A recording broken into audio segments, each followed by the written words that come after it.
Hello student, आप सभी का हमारे YouTube channel pine of Vinod education में वेलकम है। आज मैं आप लोगों के सामने 12वीं कक्षा का हिस्ट्री का लास्ट मिनट सजेशंस ले आया हूं। तो हिस्ट्री में टोटल 8 चैप्टर है और प्रत्येक चैप्टर से आपको क्वेश्चंस देता है। और पहला भाग में चैप्टर 1 से 4 और दूसरा भाग में चैप्टर 5 से 8 रहता है।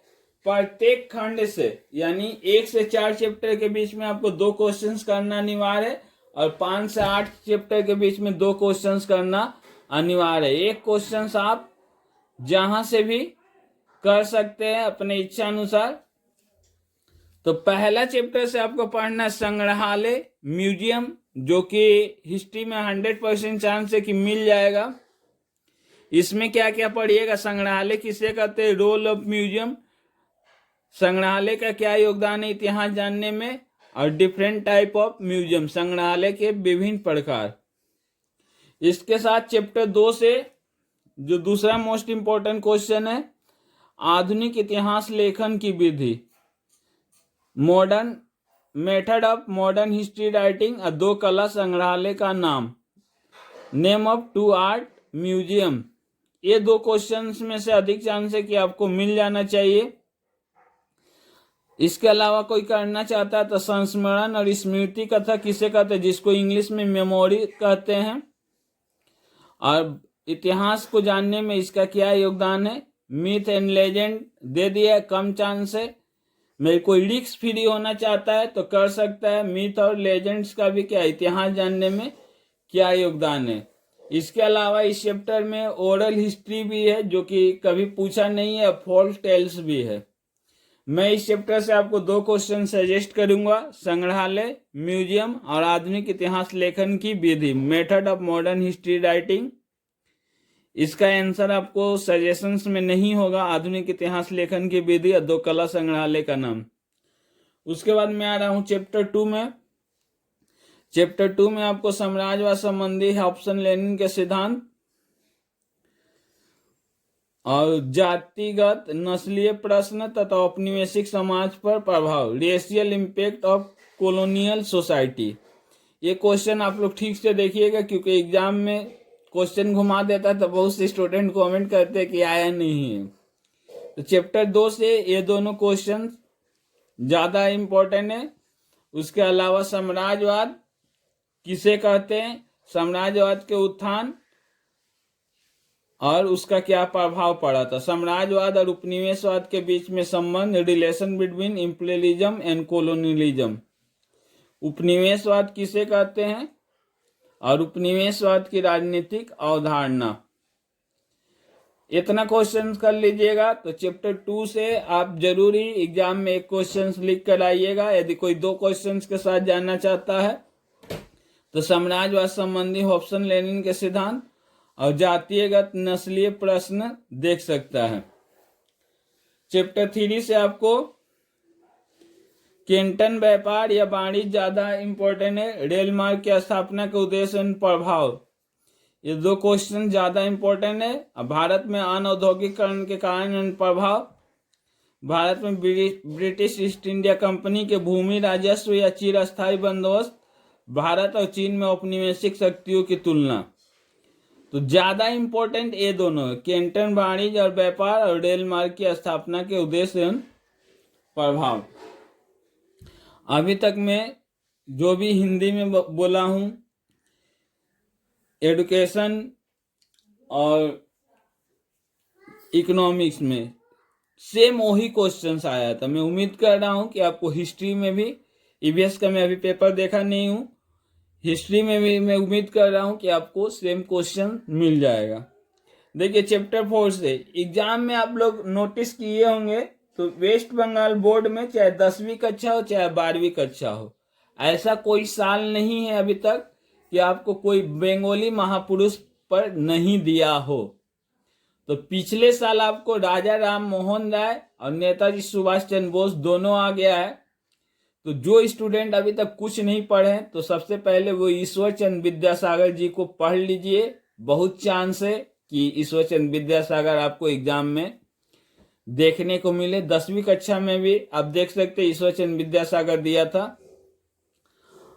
और ईश्वरचंद्र विद्यासागर नहीं दिया तो आपके सिलेबस में जो है स्वामी विवेकानंद जी पर दे सकता है, और ज्यादा दूर जाएंगे तो डेरेजियो भी आपके सिलेबस के अंतर्गत है। मरीन डेरेजियो तक तो नहीं जाना चाहिए, ईश्वरचंद्र विद्यासागर और स्वामी विवेकानंद में से ही आपको मिल जाना चाहिए। सर सैयद अहमद खां और अलीगढ़ आंदोलन, चीन में 4 मई आंदोलन, बंगाल में नवजागरण की प्रकृति एवं सीमा। आप लोग देख सकते हैं कि कोई भी ऐसा प्रीवियस ईयर्स का पेपर नहीं होगा 10वीं कक्षा या 12वीं कक्षा का हिस्ट्री का जहां पर कोई बंगाली महापुरुष से प्रश्न नहीं आया हो। तो उसी आधार पर मैं बोल रहा हूं कि ईश्वरचंद्र विद्यासागर जी को तो आ जाना चाहिए, क्योंकि पिछले साल 2 दे दिया है, नहीं तो वो दोनों में से एक साल राजा राम मोहन राय जी आते थे, एक साल नेताजी सुभाष चंद्र बोस जी आते थे। मैं पिछले साल दोनों ही आ गया है, तो आपको इस साल ईश्वरचंद्र विद्यासागर बहुत ही इंपॉर्टेंट है। अब मैं आपको चैप्टर 5 में ले जा रहा हूं। चैप्टर 5 से रोलेटेक, जालियाला बाग हत्याकांड, मेरठ षड्यंत्र केस और लखनऊ समझौता, ये चारों में से एक रहेगा। और एक आपको 1909 ईस्वी के भारत सरकार अधिनियम, जिसको मॉडलो मिंटो सुधार अधिनियम कहते हैं, और 1935 ईस्वी के अधिनियम यहां से रहेगा। तो दोनों में से कोई एक ही क्वेश्चंस आपको करना रहेगा। आप लोग बोलिए भैया आप बहुत ज्यादा सजेशंस बता रहे हैं, तो हिस्ट्री में देखिए टोटल 8 चैप्टर है, प्रत्येक चैप्टर से 2 भी क्वेश्चन देगा तो 8 दूनी 16, 16 नहीं देता, किसी किसी साल 13-14 क्वेश्चन आपको पूछा है। मैं लास्ट में आपको बता दूंगा कि कौन सा आपको 5 क्वेश्चन करना है। चैप्टर 6 से 9 सेना विद्रोह, अब भारत छोड़ो आंदोलन का आने का ज्यादा चांस है, नेवल रिवोल्ट, अब भारत छोड़ो आंदोलन या अगस्त आंदोलन, जिसको क्वाइट इंडिया मूवमेंट भी, क्रिप्स मिशन भी, ये 3 क्वेश्चंस में से मिल जाना चाहिए। और 3 और कर लीजिएगा तो आप रिस्क फ्री हो जाइएगा। कैबिनेट मिशन, हो ची मिन के नेतृत्व में वियतनाम का स्वतंत्रता संग्राम, और माउंट बेटन योजना बहुत ही कम चांस है। चैप्टर नंबर 7 से शीत युद्ध और क्यूबा मिसाइल संकट में से अधिक चांस है कि आपको एक मिल जाना चाहिए। उसके बाद गुट निरपेक्ष आंदोलन, नॉन एलिगमेंट मूवमेंट, कोरिया युद्ध, ट्रूमैन सिद्धांत तथा मार्शल योजना, और इसमें नाटो भी पढ़ लीजिएगा। पूर्वी यूरोप के सोवियतकरण के उद्देश्य, objective of Soviet of eastern Europe. अब देखिए एक क्वेश्चन दे सकता है, मैं कम चांस है, अरब और इजराइल युद्ध, जैसा कि आप लोग जान रहे हैं कुछ दिन पहले अरब और इजराइल के बीच युद्ध चल रहा था। तो चैप्टर 7 से आपको अरब और इजराइल युद्ध कोई ज्यादा पढ़ना चाहता है तो पढ़ सकता है। वियतनाम युद्ध, इसका भी कम चांस है, मैं पढ़ना चाहते हो तो पढ़ सकते हैं। वियतनाम युद्ध में अमेरिका के पराजय के कारण। चैप्टर 8 में सार्क, पंचवर्षीय योजना, बी औपनिवेशीकरण किसे कहता है, इसका सामाजिक, राजनीतिक एवं आर्थिक महत्व। देखिए आप जानते हैं कि हर एक चैप्टर से आपको एक क्वेश्चन देगा। तो चैप्टर 8 में सार्क और पंचवर्षीय योजना ज्यादा चांस है। अब बी औपनिवेशीकरण पढ़ लीजिएगा तो आप रिस्क फ्री हो जाइएगा कि एक क्वेश्चन तो आपको एग्जाम में 100% मिलेगा, क्योंकि यही 3 में से ही आपको रहेगा एग्जाम में। और एक मैं बता देना चाहता हूं कि पंचवर्षीय योजना से आपको 2 क्वेश्चंस पढ़ना है। 3 परिस्थितियों में पंचवर्षीय योजना लागू हुआ, प्रथम, द्वितीय और तृतीय पंचवर्षीय योजना का वर्णन कीजिए। तो ये दोनों में से ही कोई एक रहेगा, या 2 भी रह सकता है, एक करना रहेगा। और एक इसको कर लीजिएगा तो आपको एक क्वेश्चन तो कोई एग्जाम में नहीं काटेगा। और दूसरा मैं बोलूंगा आपको ईश्वरचंद्र विद्यासागर कर लीजिए तो 2 हो गया। तीसरा आप संग्रहालय कर लीजिएगा तो आपका 3 क्वेश्चन हो गया। और चौथा नौसेना विद्रोह, भारत छोड़ो आंदोलन और क्रिप्स मिशन कर लीजिए तो आपको 4 क्वेश्चन हो गया। और केंटन बंदरगाह भी अधिक चांस है, कर लीजिए। और चैप्टर 2 से मैं जो शुरू में बोला हूं, हॉब्सन और लेनिन का सिद्धांत और जातिगत या नस्लीय भेदभाव का औपनिवेशिक समाज पर क्या प्रभाव पड़ता है।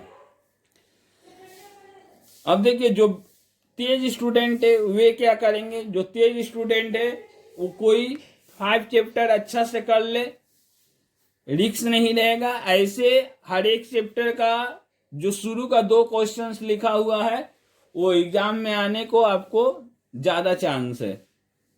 यदि वीडियो आपको अच्छा लगे तो वीडियो को लाइक करें तथा ऐसे वीडियो को देखने के लिए हमारे चैनल को सब्सक्राइब करें।